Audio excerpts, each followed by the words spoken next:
آج ہم انشاءاللہ آپ کے ساتھ گھریلو پریشانیوں سے نجات حاصل کرنے کی گفتگو ہوگی کہ کس طرح ہم اپنے خاندانی زندگی کو، اپنی معاشرتی زندگی کو خوشگوار بنا سکتے ہیں اللہ سبحانہ وتعالیٰ کی مدد کے ساتھ۔ جہاں تک گھریلو پریشانیوں کا تعلق ہے تو اس میں ہم دیکھتے ہیں کہ ہر گھر کے اندر کوئی نہ کوئی چیز ایسی ہو جاتی ہے کہ جس سے باہمی تعلقات میں بدمزگی پیدا ہو جاتی ہے۔ بعض افراد کی طبیعت میں غصہ زیادہ ہوتا ہے، بعض لوگ جھگڑالو ہوتے ہیں، بعض لوگ شکی مزاج کے ہوتے ہیں، بعض لوگوں کو اونچا بولنے کی عادت ہوتی ہے، بعض لوگ دوسروں کو مختلف باتوں پر زج کرتے رہتے ہیں، بعض لوگ اپنی ذمہ داریوں کو ٹھیک سے نہیں نبھاتے۔ تو یہ تمام چیزیں صرف نہ یہ کہ ایسے انسان کو خود بلکہ اس کے آس پاس رہنے والوں کو اذیت میں مبتلا کر دیتی۔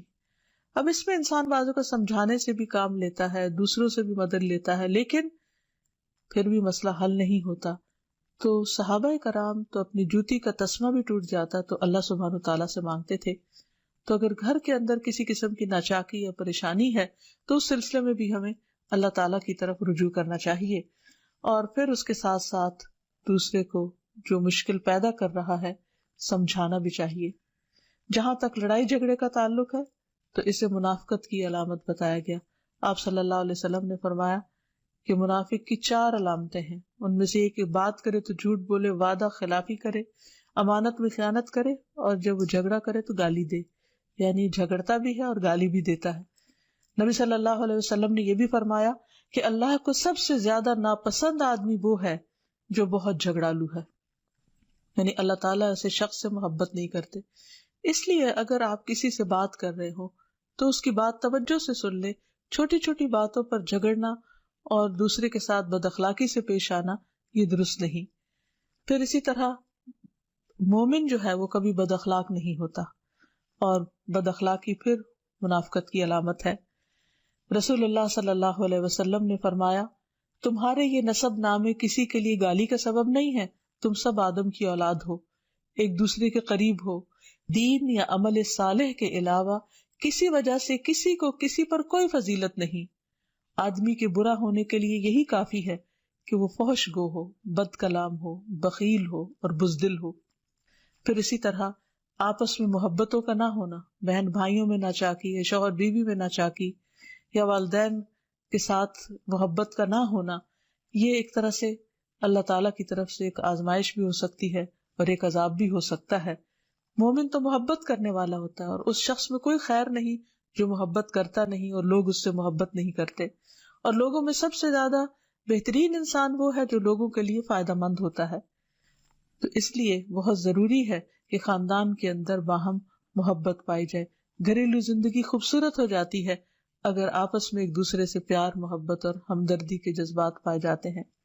پھر اسی طرح بعض اوقات گھریلو زندگی میں بدگمانیاں بہت تکلیف دیتی ہیں، یا گھر کے کچھ افراد سنی سنائی باتوں پر یقین کرتے ہوئے دوسروں کے خلاف بدگمانی پال لیتے ہیں، تو اس سے بھی پرہیز کرنے کی ضرورت ہے۔ اسی طرح گھریلو پریشانیوں میں گھر کا تنگ ہونا بھی ایک عذاب کی شکل ہے۔ اس لیے نبی صلی اللہ علیہ وسلم نے ہر وضو کرنے کے بعد جو دعا سکھائی اس میں خاص طور پر یہ دعا آتی ہے کہ اللہ میرے گھر میں وسعت پیدا کر دے، یعنی ایک تو دلوں میں وسعت ہو اور دوسرا یہ ہے کہ جگہ بھی کشادہ ہو۔ رسول اللہ صلی اللہ علیہ وسلم نے فرمایا 3 چیزیں بدبختی میں سے ہیں۔ عورت جب تو اسے دیکھے تو وہ تجھ کو بری لگے اور وہ تجھ پر اپنی زبان چلائے، اور اگر تو اس سے غائب ہو تو وہ اپنے نفس کی اور تیرے مال کی حفاظت نہ کرے۔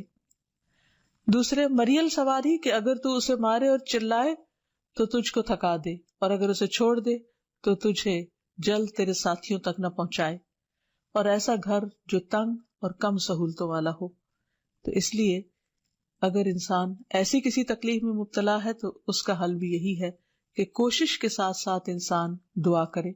اسی طرح خرچ میں کمی، وسائل میں کمی، مال میں کمی، یہ تمام چیزیں بھی عموماً گھروں کے اندر جھگڑے پیدا کر دیتی ہیں۔ کھانے پینے کی قلت، بنیادی ضروریات کا پورا نہ ہونا، تو ایسی صورت میں بھی انسان اللہ تعالیٰ کی طرف رجوع کرے، اور اس کے لیے ساتھ ہی کوشش بھی ضروری ہے۔